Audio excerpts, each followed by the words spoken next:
ब्राह्मण देव, मेरी आपसे 2 विनतियां हैं। युद्ध न करने की विनती छोड़कर मुझे तुम्हारी सारी विनती स्वीकार है कान्हा। ब्राह्मण देव, मेरी पहली विनती है कि इस युद्ध में हमारे गुरु ऋषि संदीपनी के स्थान पर आप होंगे, क्योंकि हार और जीत का निर्णय केवल एक गुरु ही कर सकते हैं। और दूसरी विनती? ब्राह्मण देव, भले ही ये धर्म युद्ध हो, परंतु हर युद्ध में कुछ न कुछ अधर्म हो ही जाता है। क्योंकि ये परीक्षा आप ले रहे हैं, इसलिए इसमें होने वाले अधर्म को भी आपको ही स्वीकारना होगा। स्वीकार है।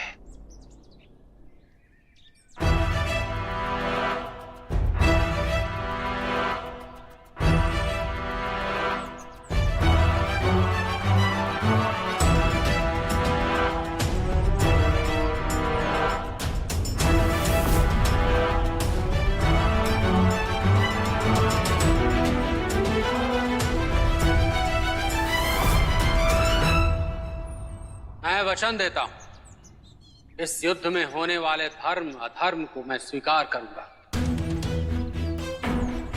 जाओ, तुम दोनों युद्ध की तैयारी करो।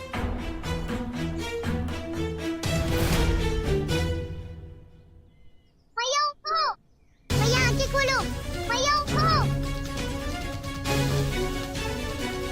गोपी उठो, गोपी गोपी उठो।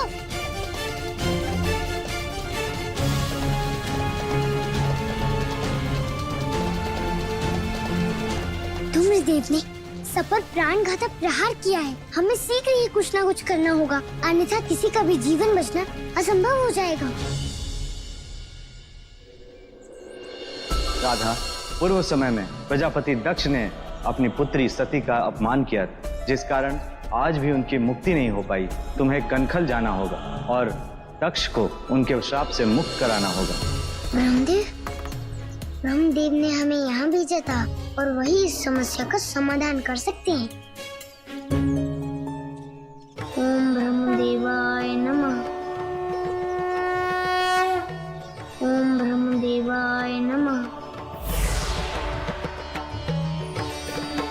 ओम ब्रह्मदेवाय नमः।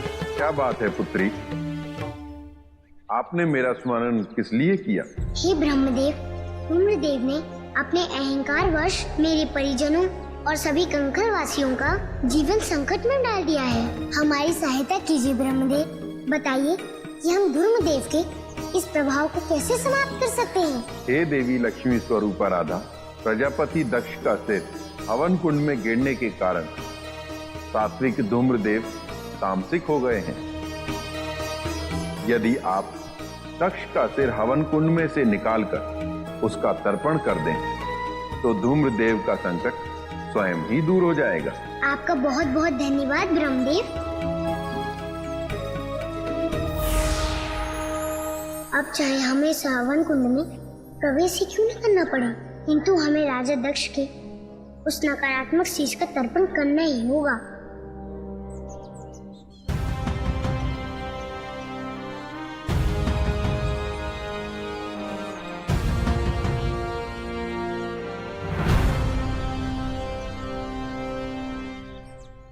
कान्हा, मुझे क्षमा कर दो। मैंने स्वप्न में भी नहीं सोचा था कि मुझे तुमसे युद्ध करना पड़ेगा।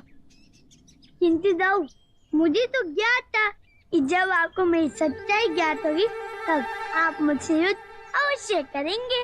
सच्चाई? कौन सी सच्चाई कान्हा? यही दाऊ कि आप मुझसे बड़े हैं। तब भी मैं अपनी बड़ी बड़ी बातों में आपको उलझाकर अपना काम निकलवा ही लेता हूँ। क्या आपको क्रोध नहीं आता दाऊ? क्रोध तो मुझे बहुत आता है कान्हा। तो इसका अर्थ है कि तुम केवल बड़ी बड़ी बातें करके मुझसे अपना कार्य निकलवाते थे। आज तो पता चल गया ना दाऊ, अब भी आप कुछ नहीं कर पा रहे दाऊ। तुम लोग बातें ही करते रहोगे या युद्ध भी करोगे? ब्राह्मण देव, आज एक ऐसा युद्ध होगा जिसे संसार कहेगा कि 2 भाइयों में ऐसा युद्ध कभी नहीं हुआ। कान्हा, तैयार हो जाओ मेरी मुद्गल खाने के लिए। आइए दाऊ।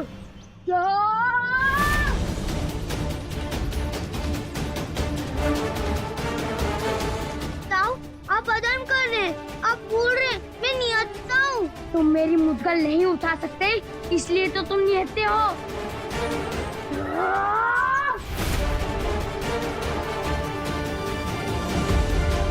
इस युद्ध में कान्हा की कोई न कोई कमी प्रकट हो ही जाएगी, जिससे ये सिद्ध हो जाएगा कि वो देवता नहीं बन सकता। हरि शरणम, हरि शरणम, हरि शरणम, हरि शरणम।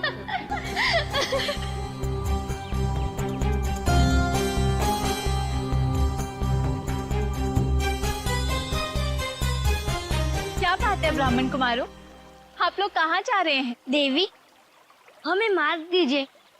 इस गौलोक में होने वाले ज्ञान चर्चा के हम मुख्य अतिथि हैं। आप और मुख्य अतिथि?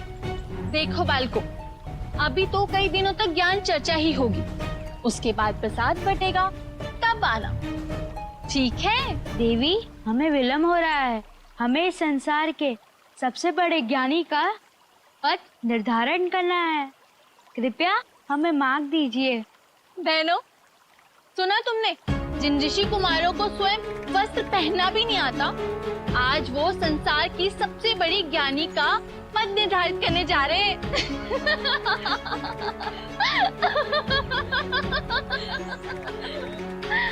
देखो बालको, हटनी क्या करते, जाओ अपने माता पिता के समीप जाओ और उनसे ज्ञान की कथाएं सुनो, और जब थोड़ा सा ज्ञान हो जाए ना, तब यहाँ आना, ठीक है? देवियों, अज्ञान की भी कोई सीमा होती है। आप सब भक्ति और ज्ञान के इस लोक गौलोक में रहने योग्य नहीं है। इसीलिए हम सनकादिक कुमार आप सबको श्राप देते हैं कि आप सब पृथ्वी लोक पर मनुष्य योनि में जन्म लेंगी।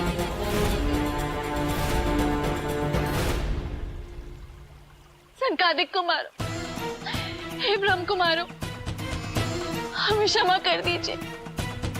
अपने अज्ञान के कारण हमने आपको नहीं पहचाना, हमें क्षमा कर दीजिए।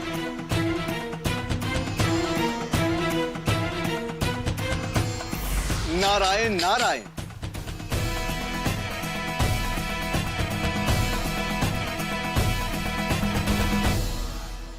हे सनकादिक कुमार, कलावती और उनकी ये बहनें मेरे प्रभु विष्णु की परम भक्त हैं।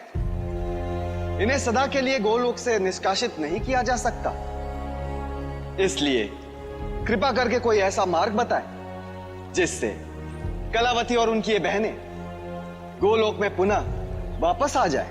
देव ऋषि, कुछ समय पश्चात श्री हरि का कृष्ण अवतार होने वाला है। उसी समय देवी कलावती लक्ष्मी अवतार राधा की माता के रूप में संसार में जन्म लेगी, किंतु ये अल्पायु होगी और मृत्यु के बाद शीघ्र ही गोलोक लौट आएंगी। आपका बहुत बहुत धन्यवाद सनकादिक कुमार, बहुत बहुत धन्यवाद। देवी, इसीलिए यह नियति है और इसमें आपकी माता देवी कीर्ति का लाभ है, क्योंकि मृत्यु उपरांत वो श्राप मुक्त हो जाएंगी। प्रभु, माँ के अभाव में एक पुत्री के जीवन के कष्टों की कल्पना भी नहीं की जा सकती। आप चाहे कुछ भी कहें, किंतु राधा और माता कीर्ति को, एक पुत्री और उनकी माता को मैं कभी बिछड़ने नहीं दूंगी, कदापि नहीं। देवी, आप नियति को परिवर्तित नहीं कर सकती, किंतु राधा के जीवन में आने वाले सबसे बड़े अभाव को रोकने का प्रयास अवश्य कर सकती हूँ।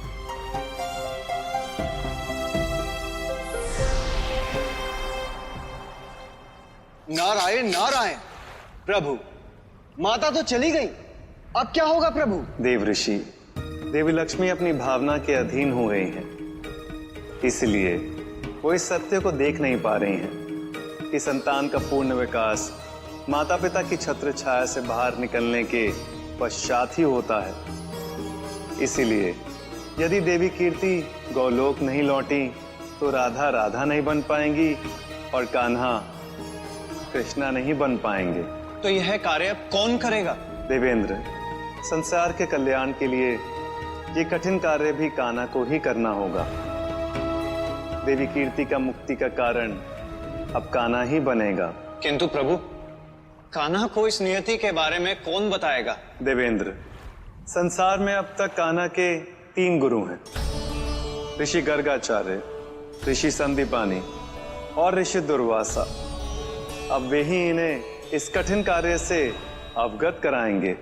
हे कान्हा, मैंने आपको जीवन का व्यवहारिक ज्ञान दिया है। हे परम अवतार, मैंने आपको शस्त्रों और समस्त कलाओं का ज्ञान दिया है। मैंने आपके संयम की परीक्षा ली है। हे गुरु, आप तीनों इस संसार में मेरे गुरु हैं। कहिए, मेरे लिए क्या आदेश है? सविद्या विमुक्त हे कान्हा, विद्या काम, क्रोध, लोभ, मोह, प्रिय अप्रिय के भावों से विमुक्त करती है।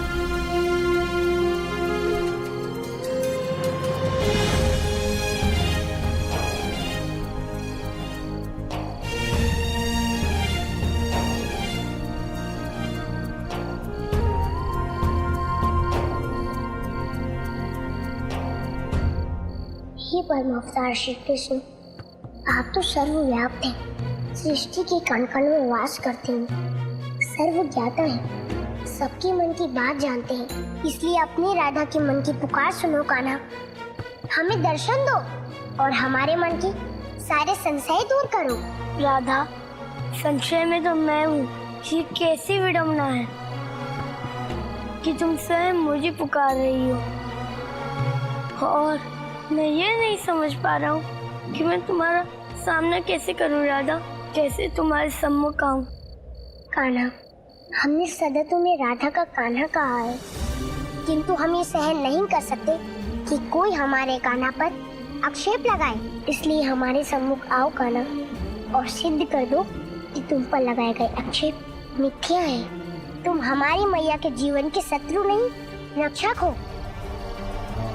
आओ कान्हा और सिद्ध कर दो कि संसार में तुमसे बढ़कर हमारा कोई हितैषी नहीं है। राधा, व्यक्तिगत हित से बढ़कर होता है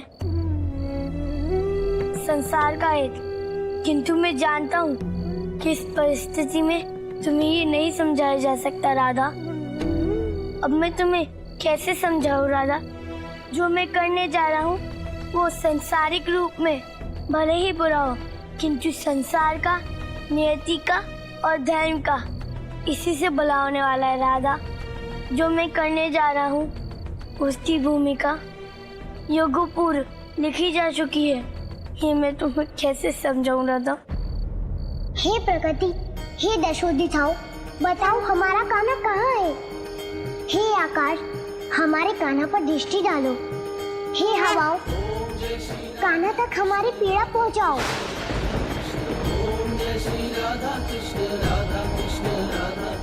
कान्हा, यदि आज तुम हमारे सम्मुख नहीं आए तो हम समझ लेंगे कि संसार जो कह रहा है वही सत्य है। हम यह स्वीकार कर लेंगे कि कान्हा राधा का सखा नहीं, उसका शत्रु है।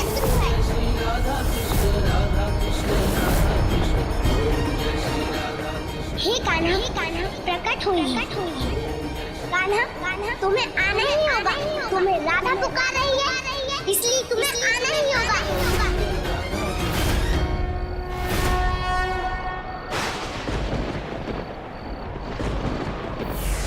राधा,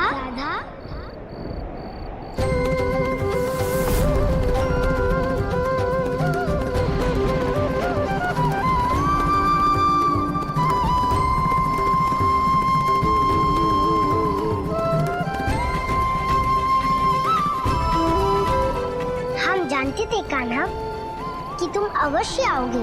राधा पुकारे और कान्हा ना आए, ये कभी हो सकता है गोपी?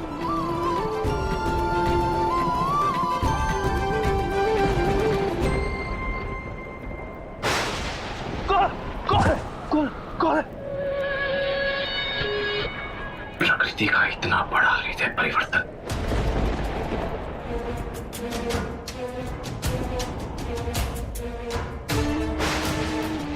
अभी तक तो वातावरण सो रहा था, सहसा आंखें क्यों मलने लगा? ऐसा क्या हो गया? प्रेत! अरे भगवान, जे आपने ठीक ना करो, बिल्कुल ठीक ना करो भगवान। अभी तो मुझे आनंद आने ही वाला। आपने पुकार क्यों लियो? क्यों पुकार लिया भगवान? है जी, मुझे आनंद मनाने के लिए नहीं, सूचना लाने के लिए रखा है। अरे सूचना लाया हूं ना भगवान, अरे ऐसी सूचना लाया हूं, ऐसी सूचना लाया हूं कि आप सुनोगे तो आप मोए पुनर्जीवित करने पे गर्व रह जाएगा। यदि ये सूचना तेरी तरह खोखली हुई भद्राक्ष, तो आज तुझे सदा सदा के लिए मुक्त कर दूंगा। अरे बाकी आवश्यकता नहीं पड़ेगी भगवान, आपको शत्रु, हाँ वो लीलाधारी विष्णु, अरे स्वयं अपनी लीला में फंस गया है। हाँ, और बाकी लीला के कारण ही। राधा बिटिया,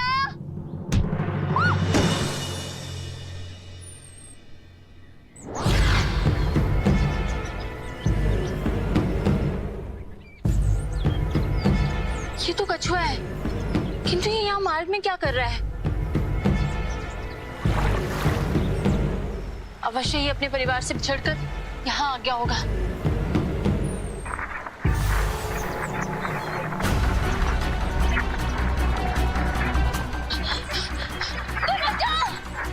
बिटिया, कोई मेरी रक्षा करो। ये जाने से जल कहां से आ गया? ये जल का सर कैसे फटने लगा? राधा, बिटिया मेरी रक्षा करो, कोई रक्षा करो मेरी। राधा।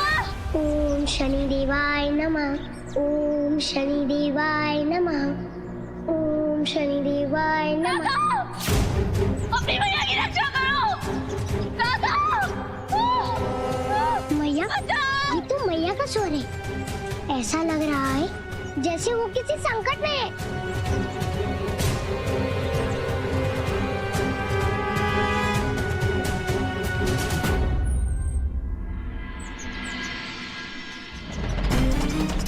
हे शनिदेव, मेरी मैया के साथ कोई अन्याय मत होने देना।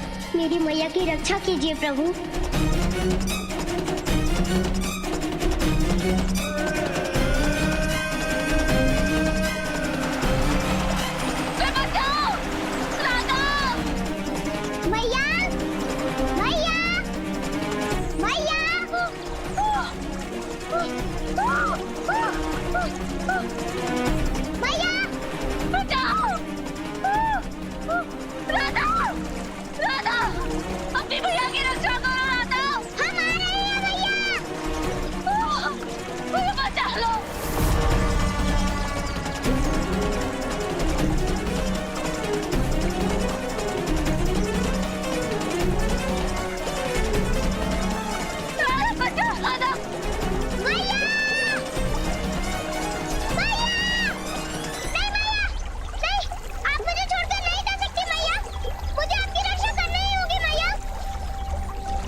अब हमारी सहायता केवल शनिदेव ही कर सकते हैं।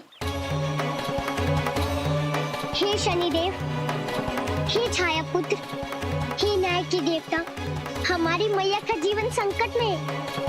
उनके साथ हो रहे इस अन्याय को रोकिए प्रभु। हमारी मैया की रक्षा कीजिए भगवान।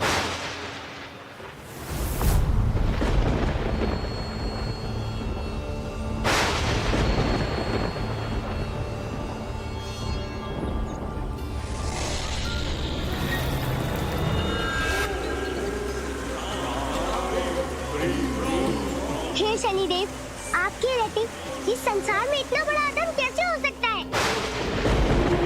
मेरी निर्दोष मैया को इतना बड़ा दंड कैसे मिल सकता है? कुछ कीजिए शनिदेव, मेरी मैया की रक्षा कीजिए।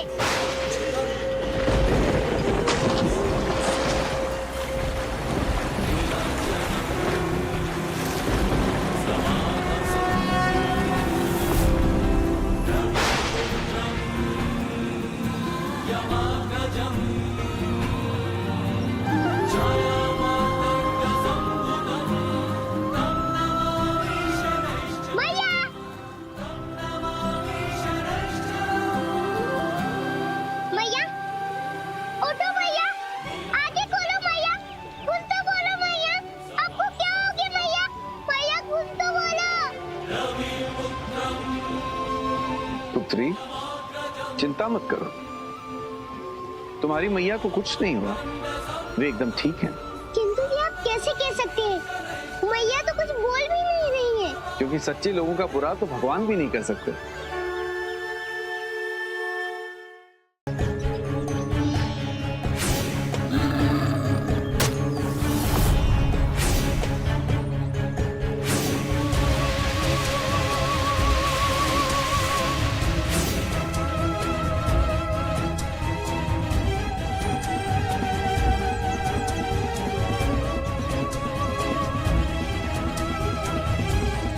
मैया, आप ठीक तो हैं?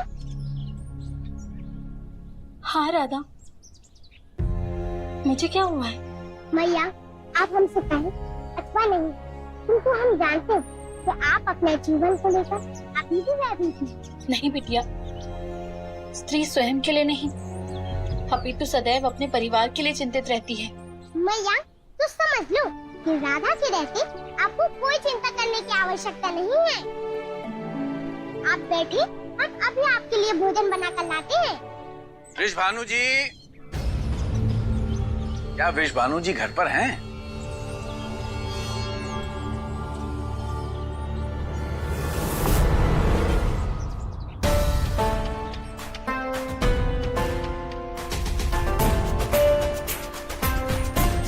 वृषभानु जी तो घर पर नहीं है। कैसे हो सकते हैं? उन्होंने ही तो मुझे यहाँ पर भेजा है। क्षमा कीजिए, किंतु मैंने आपको पहचाना नहीं। पहचानेंगे कैसे? हमने अभी तक अपना परिचय ही नहीं दिया। हम वाला मतंग है और वृषभान जी ने हमें यहाँ पर गायों की देखभाली करने के लिए भेजा है। किंतु आपको गायों की देखभाल करना आता तो है ना? मैया, इसकी परीक्षा हम कर लेंगे। आप जाकर कुछ देर विश्राम कर लीजिए।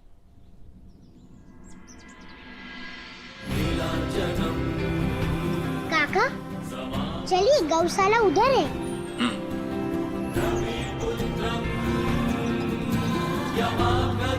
शनिदेव, आप यहाँ? मैंने तुम्हें वचन दिया था ना, जब तक मैं हूँ तुम्हारी मैया पर आंच भी नहीं आने दूंगा। इसलिए जब तक उनका ये संकट टल नहीं जाता, वाला मतंग अब यहीं रहेगा।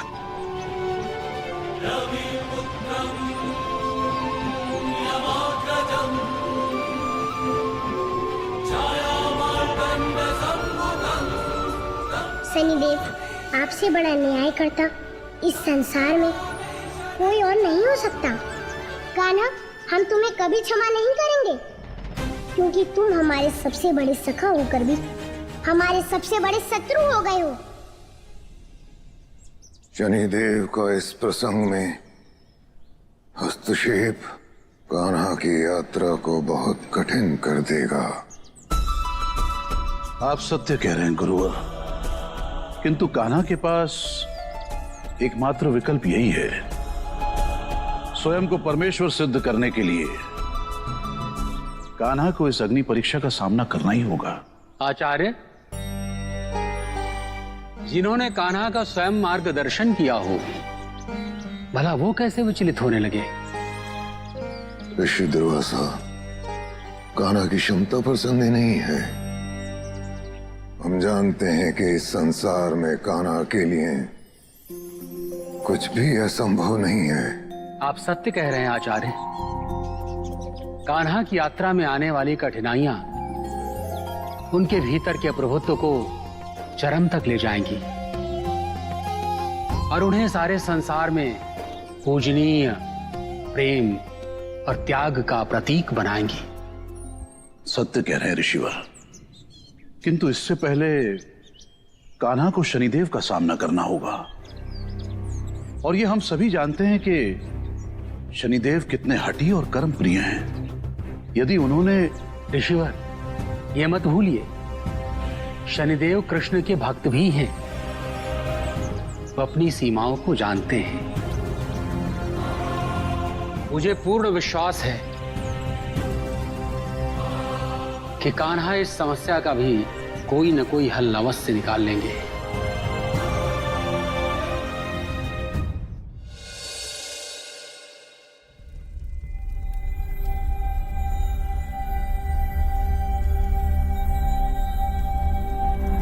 अरे भगवान जी का है गयो पहली बारी तो कीर्ति के शत्रु से पहले कीर्ति को रक्षक आ गयो शनि।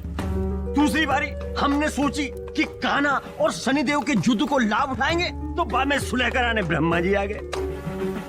अरे एक के बाद एक ये लोग आते रहेंगे तो हम कीर्ति को कंस नाम सत्य होने को लाभ कैसे उठाएंगे? बस इतना समझ लो भद्राक्ष कि सभी देवताओं ने मिलकर राधा की मैया कीर्ति के अंत का मार्ग तैयार किया है और हमारा उस मार्ग पर चलना शेष है। अब वो राधा की मैया किसी के भी हाथों मरे, बस लगना ये चाहिए कि उसे परम अवतार श्री कृष्ण ने ही मारा है।